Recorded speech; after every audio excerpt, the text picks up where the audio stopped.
Hello and welcome to Guild Wars Players News, the podcast where we take a look at Guild Wars Game Series news and talk about the news on our site, Guild Wars Players.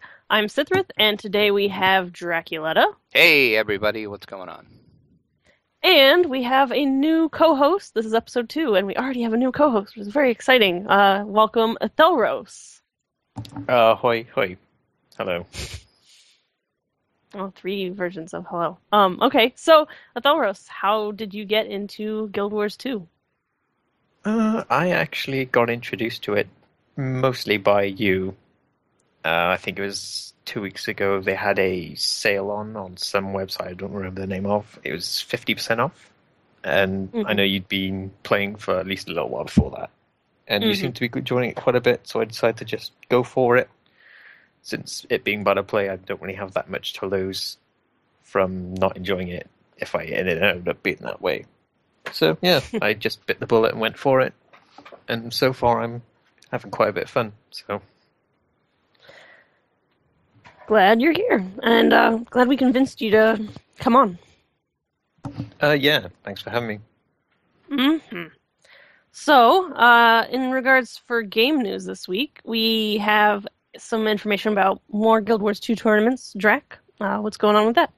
Well, you do remember 2 weeks ago they had a pretty big tournament in Beijing, China, and apparently that worked pretty well for them. So they decided, let's do it again. This time they're going to do it in Boston, Massachusetts during PAX East, which will be March 6th through the 8th of 2015. That will be the next round of the World Tournament Series. This event will feature $50,000 in prizes. Wow. That is just crazy to me. There are a few... That is a lot. That is a lot of money. That's a big prize pool. I should start PvPing.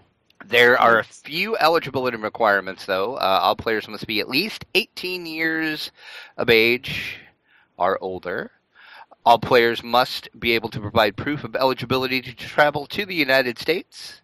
All players must be legal residents of the European Union, Iceland, Montenegro, wherever that is. If you live in that country, I'm sorry I just insulted you. Norway, Serbia, Switzerland, or Turkey. And all players must be current residents or citizens of the region of the teams they plan on representing. You can click in the show notes over to the official Guild Wars 2 Tournament Series site and get some more rules. But yeah, $50,000 in prizes. That's just crazy. I should start PvPing. And they're doing I don't it want that much money at PAX East. That's crazy too, because PAX East is like a huge convention. So it should be interesting. Yeah, that is pretty crazy and pretty awesome. In slightly less exciting news, sales. How can you save all that $50,000 that you might win?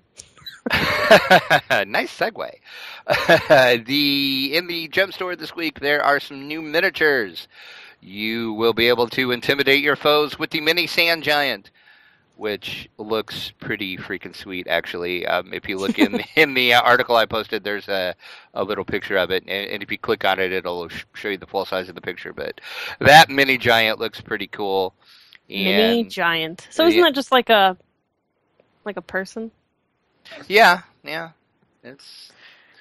And there's a Durbor's Ghost, and there is also a mini-packed airship as well. Those are in the gem store for a limited time, as always. Also in the gem store this week are some returning finishers with a Winter's Day twist.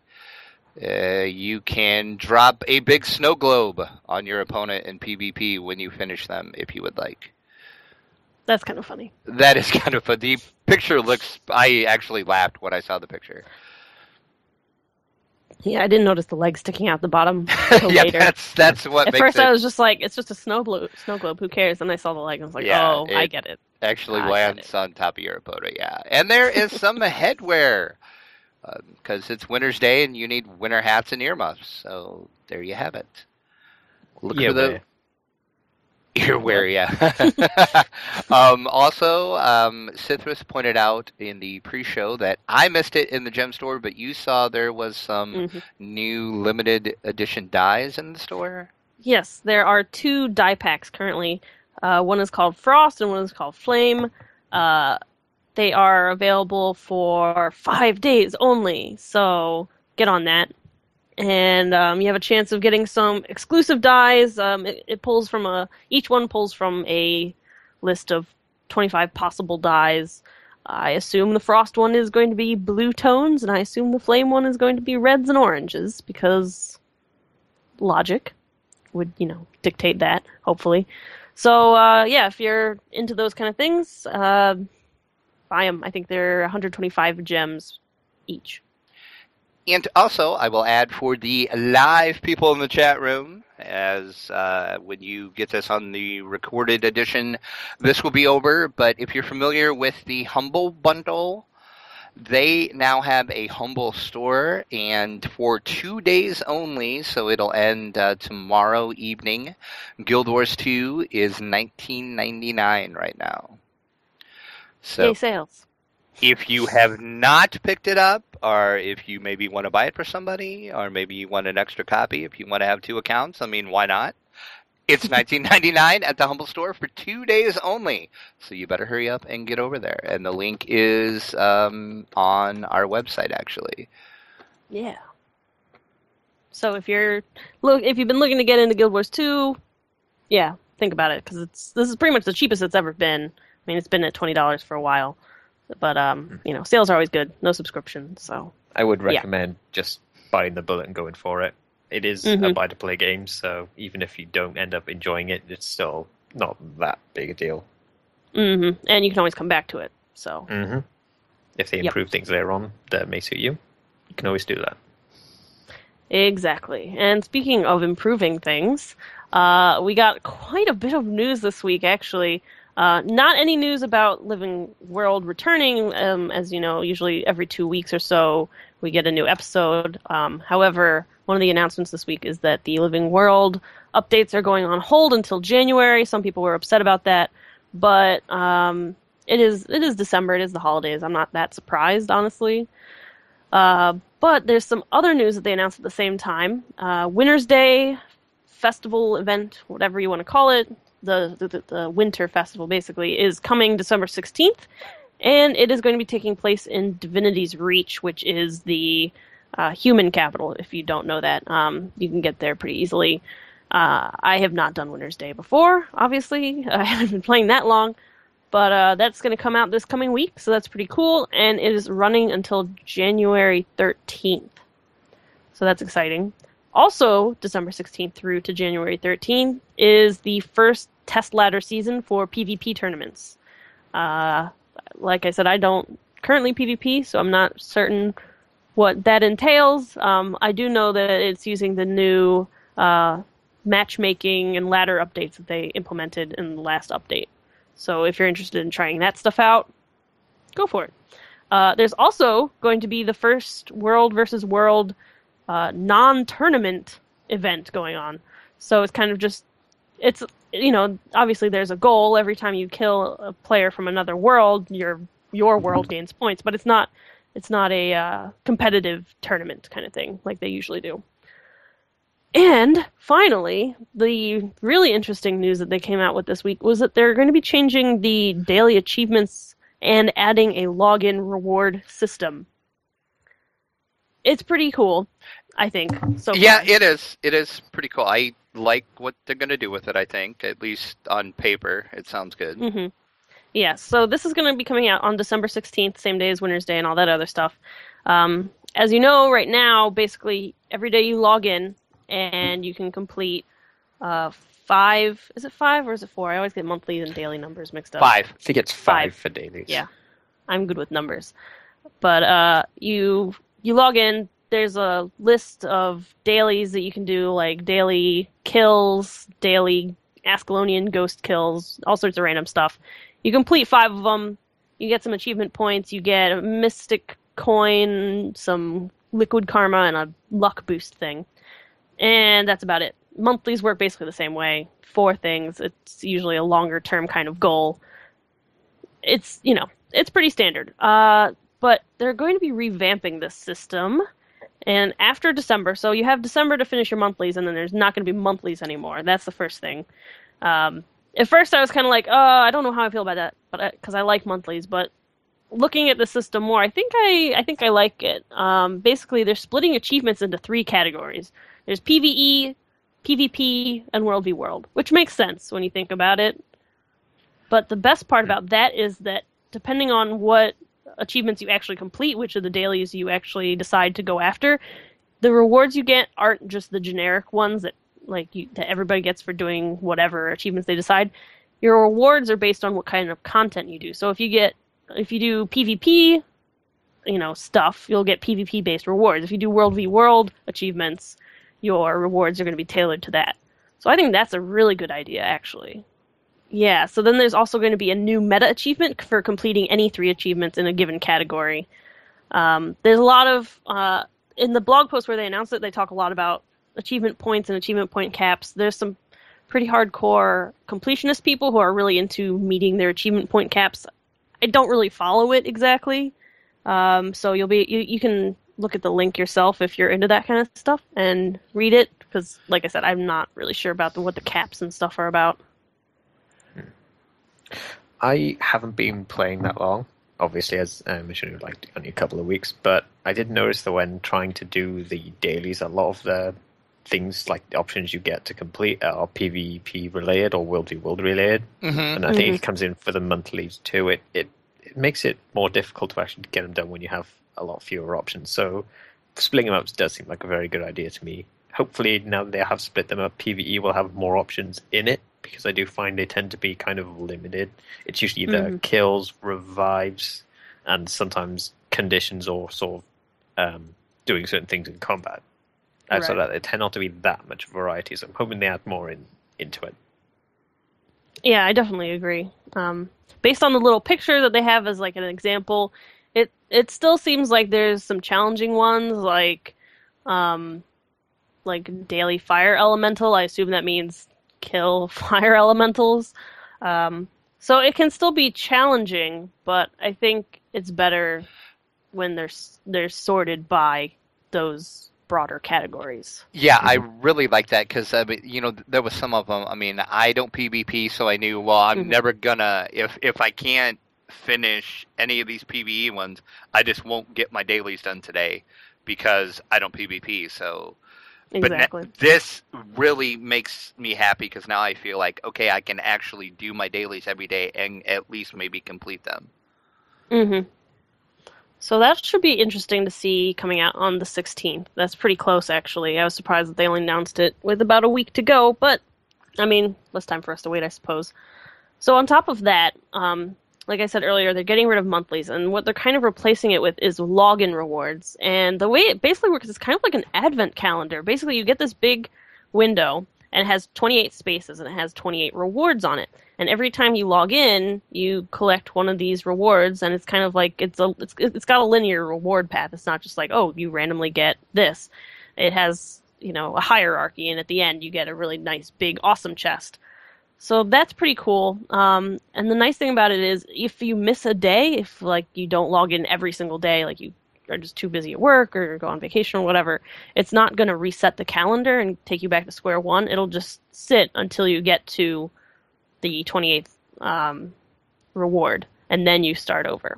So I think that's pretty cool. I know some people on YouTube and the Guild Wars 2 subreddit were complaining about this and saying that it's rewarding people for not doing anything.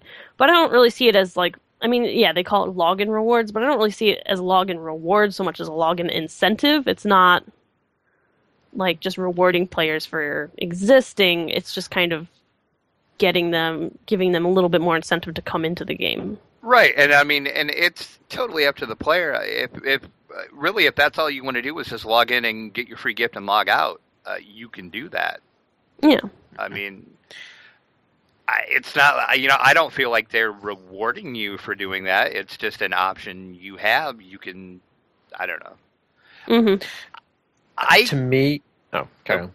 Well, I like it that it's not.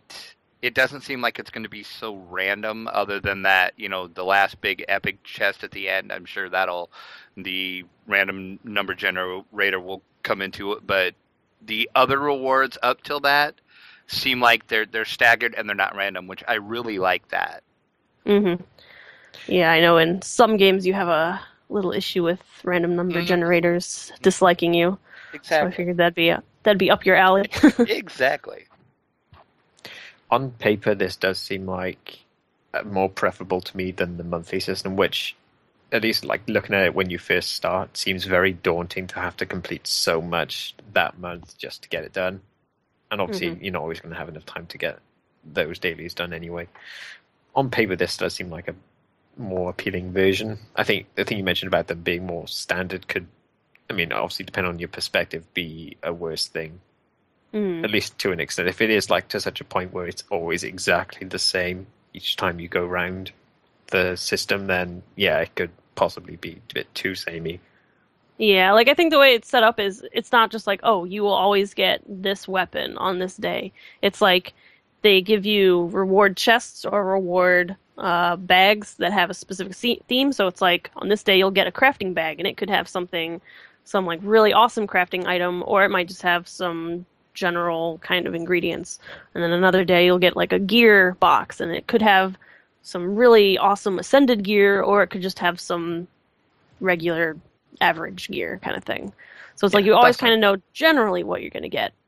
Yeah, mostly. That sounds good to me, at least, because then you can kind of plan around it at least a little bit. Like, say, again, get something that I think on there it shows experience, then you can kind of plan that I'm going to do some good leveling that day because I'm going to get a bag of experience for it. Mm-hmm. That's a good point.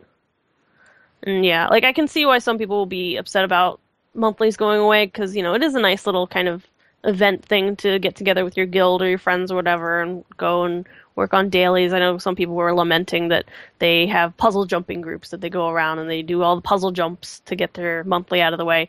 I mean, you can still do that. It's not saying you can't. I don't see why you can't still do that. There's just not a specific thing that pops up on your tracker saying, go do this.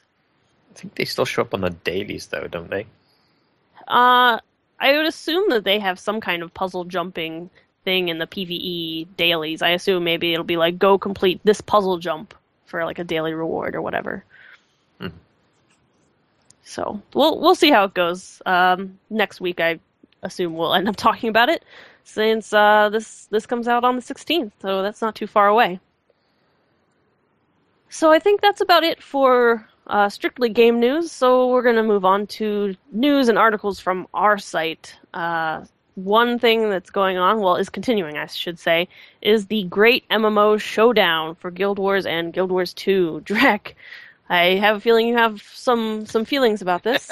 I do. They are in round 2. I think we talked about this last week. It is MMORPG is just doing a fun little thing. They're calling it the Great MMO Face-Off of 2014.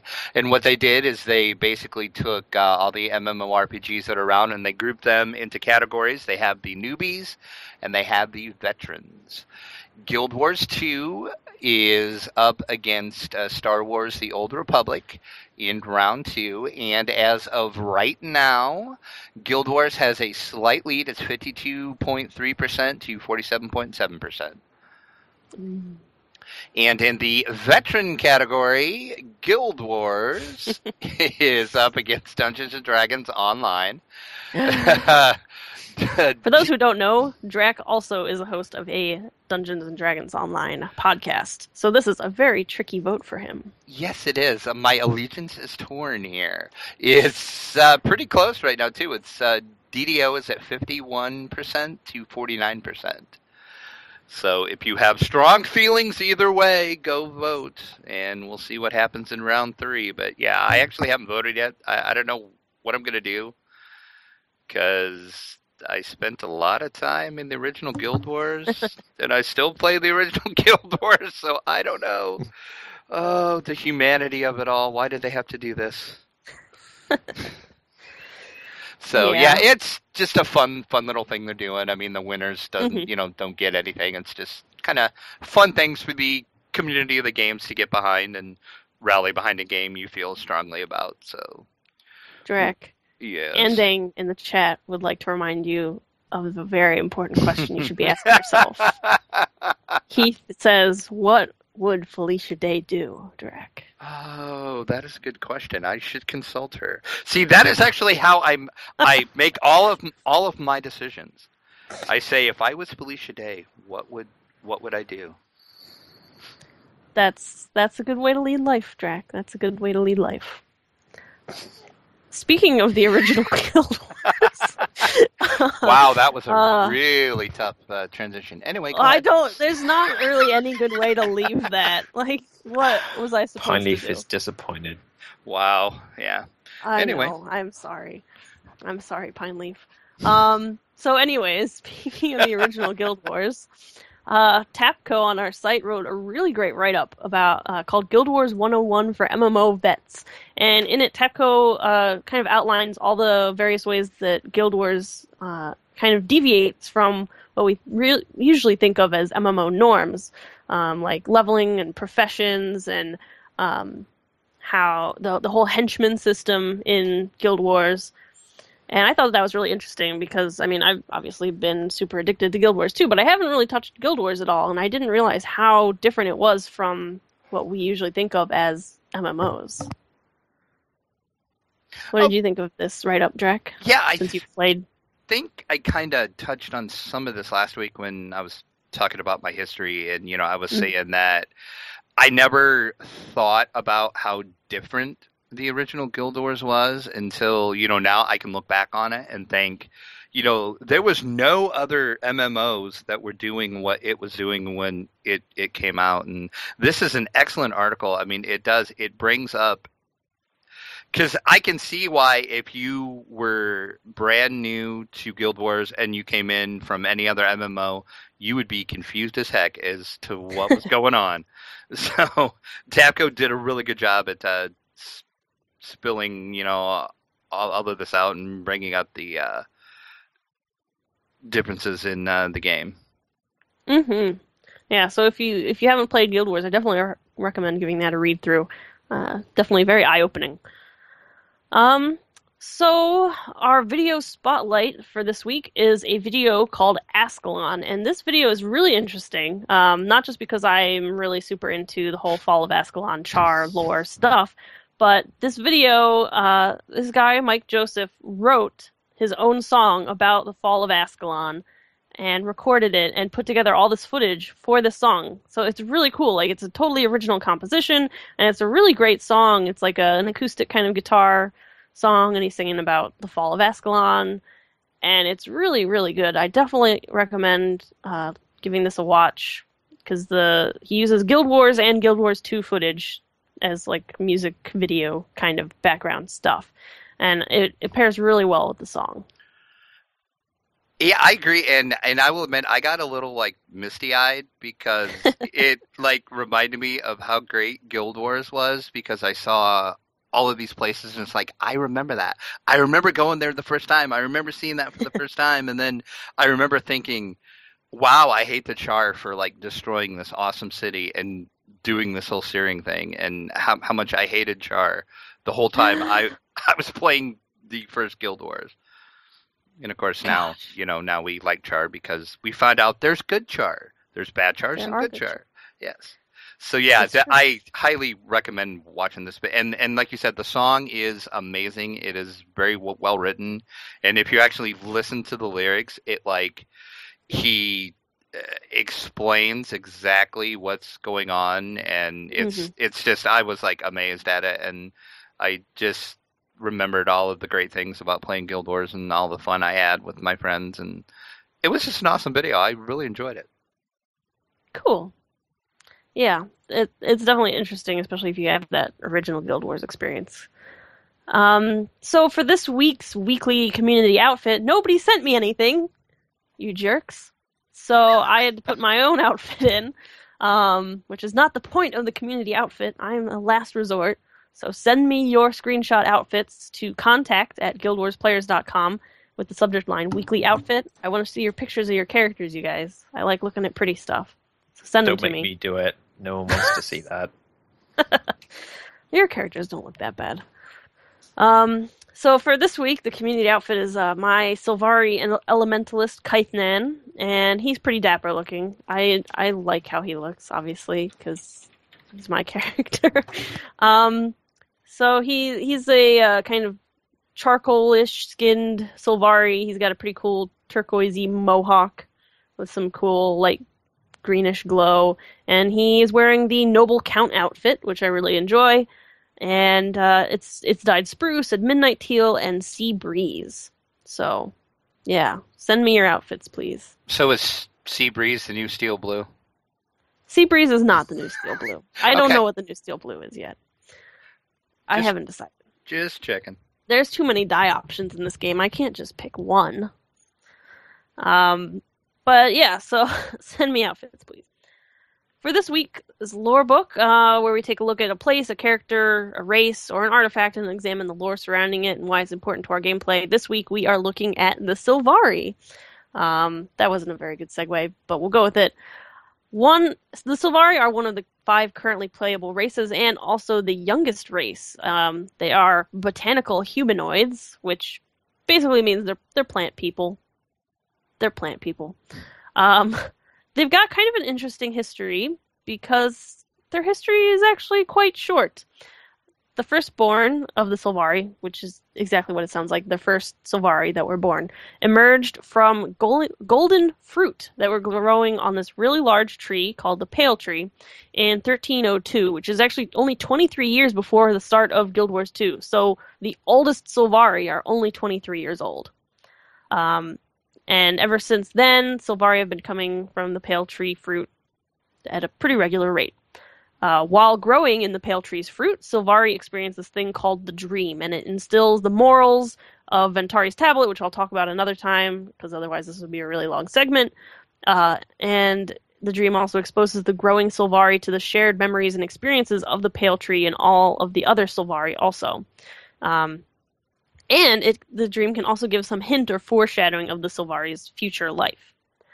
It's currently not clear whether Sylvari die of old age, because at this point Sylvari have only ever died of violence, disease, or poisoning, and the Sylvari have not shown any signs of aging. But again, even the oldest ones are really only 23 years old, so it's kind of hard to tell at this point what's going on with Sylvari. But yeah, they're pretty interesting. A little kind of at one with nature kind of thing, but mostly just the tree. I think they're pretty cool. I like Sylvari. So speaking of Sylvari, again, this week in game, I played a lot of my Sylvari, although Sylvari is also, I guess, plural because I have multiple. I played through the first and second episodes of season 2 of the Living World, and this is my first kind of encounter with the Living World, and I'm not as enthralled with it as I was with the personal story, which is kind of disappointing, and also it's incredibly difficult. Like, leveling is really easy in this game. Most of the content is not too hard, like veterans and stuff. Some events are pretty difficult. But oh my gosh, this Living World is intensely hard. I feel like I have no idea what I'm doing. I've had to get some serious, armor upgrades and really reevaluating my traits and skill point setups just to get through this thing. It's very difficult. Other than that, I've also leveled up my Elementalist to 41 and my Char Thief to 24 by doing a lot of crafting. And I also played my Warrior with Athalros. Yeah. I don't know how we ended up in, what was it, the Skrit place, Skrittsburg? but yeah. Ugh, Skrits. Ugh. Yeah. They're the kobolds of the Guild Wars 2 world. I don't think they're that annoying. They know Asura, I'll tell you that. Yes, they are. Yeah, they're no Asura. Athalros and I don't like Asura. Or necromancers. Or Asura necromancers. That hurts me deeply on both accounts. Is your necromancer an Asura? No, that's oh, my okay, human. that'd be Yeah, that would be That would be really an abomination. Yeah, that would be oh gosh. kind of ironic actually, but no. My Necro's my human. Okay, well that's okay. Still not great. What else did you do this week, Athalros, besides play with me? My it was Sylvari, funny enough. Mesmer, I level 218. He went around places, 100% in the first area, whose name still escapes me right now. I think he ended up, Force, I think. Yeah, so he is up there at the moment. I started leveling a Norn Guardian, which I also believe you have one of. Yeah, we kind of keep making characters that are the same. We both have It just Sylvari seems to fit Mesmers, the Northern race. Guardians, and Char Thieves. It's true. It really does. Yeah, so I leveled him to 16 as of about an hour ago. Having fun with that so far. With the Greatsword, the combat just feels very easy to me so far. The damage is just sky high. Unless I just got lucky with the weapons, but yeah. So, pretty awesome. Are you finding yourself being like a total completionist and trying to complete the whole area before you move to another one? Yes, I am. Every character I've had so far, I've had to 100% the previous area before I move on to the next one. Yeah, see, and I'm finding myself doing that too, and I never do that in any game, and for some reason I just feel like I have to do that. They make it so much easier to track. I never really did. Yeah. That's exactly what I was going to say. They make it very easy to see your progress. Mm-hmm. Yeah, like a lot of games, it's like you get like a general list of like, oh, well, you've already completed this, but they won't tell you, oh, you still have to do this, this, this, and this to finish this whole thing. There's no fancy, oh, congratulations, you got it. You're done with this area. Yeah. They make it front and center. And the other thing is they give you rewards pretty much like every little step of the way. It's like, you did this one thing, here's a chest. Chests for everyone. Yep. Yeah. So yeah, I've been working into it. I think at the moment I'm planning to get to at least like 100% the first area for every race.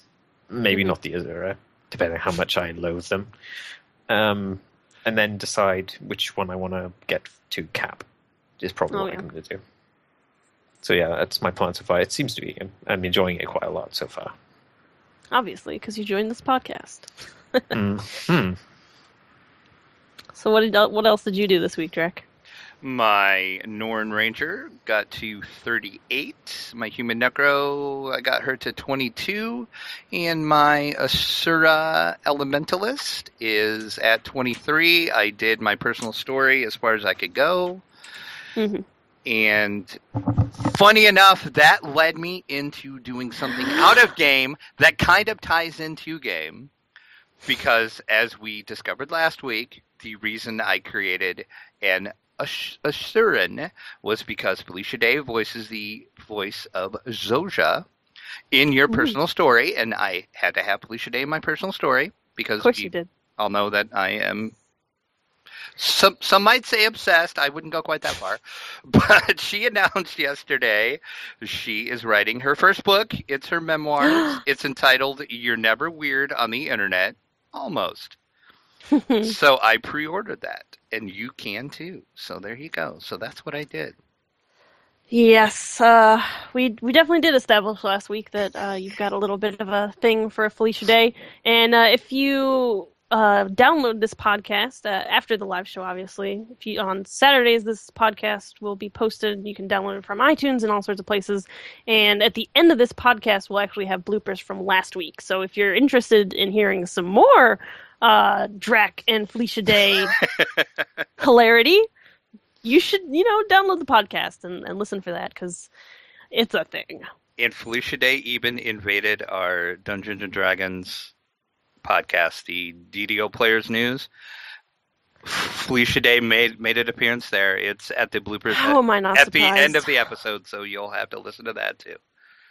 How am I? She's everywhere. What can I say? I don't know. That's pretty accurate. Yeah. You invaded the Lotro Players bloopers too. That's right. I did. Oh, You're taking over the world with Felicia Day. That's kind of sad. In a way. But good. So, as well. Okay, anyway. Yeah. Anyway, that's enough Felicia Day for one day, Drac. That's enough. All right. This week we did not receive any Patreon donations, but we would really love your support. So to help support Guild Wars players, simply go to the donation page on our website, and you can support the Players Alliance on Patreon. And there you will find rewards, including a mention on this show, or you can even be a guest on this very podcast. We promise we don't bite. Unless you're Felicia Day and it's Drac. We did not receive any feedback because only a few minutes ago did our show actually get posted to iTunes. So we are now officially on iTunes. Yay, iTunes.